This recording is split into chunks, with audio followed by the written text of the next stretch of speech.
notre plus grand ennemi en tant que peuple, ce ne sont pas les bandes illégales armées. Par exemple, si par magie on pouvait les éradiquer totalement aujourd'hui, eh bien, elles reviendront. Elles reviendraient dans 5 ans, dans 10 ans, dans 15 ans. Notre plus grand ennemi, c'est l'oubli. Voilà, nous manger, oublier trop. Parce que ce que l'on voit, c'est que le comportement de ces bandes, de ces gens, eh bien, ce sont des comportements qui ont été applaudis par le passé, des comportements qui ont été voilà, tolérés, ne pas jamais dénoncés publiquement. Par exemple, je me rappelle la mort de Tipierre, qui était un chanteur aveugle, qui a été incendié dans sa maison. Eh bien, bon, qui est-ce qui songeait Tipierre? Personne.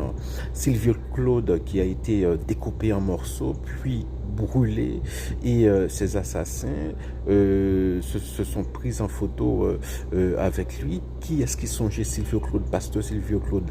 Personne. Personne pas jamais dénoncé bagay ça yo. Donc voilà, ça a été toujours le règne de l'impunité. Donc voilà, les bandes illégales là, maintenant, bon voilà, ils ont plus moyen en main, puis fait des gars. Voilà, donc ils peuvent voilà, faire ce que voilà, les gens faisaient sur une plus petite échelle dans les années 80, 6, 96, 88, 89, 90, voilà. Et voilà, c'est bouler moun, bouler kay moun, chasser moun la kayo, craser, briser, piller. Les bandes illégales, ce sont des experts dans le pillage. Je lisais tout à l'heure que voilà que dans la raison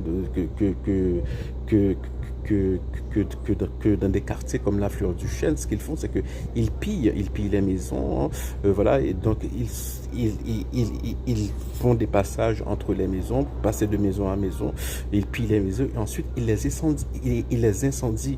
Mais c'est ce qu'on faisait en 86, en 96. En 87, il était qu'on pillait magasin, craser magasin, bouler caïmoun, comme ça. Et à l'époque, beaucoup de personnalités politiques, de droite comme de gauche, de toute obédience, voilà, de tabac bravo, mais qu'on y a payé les conséquences là.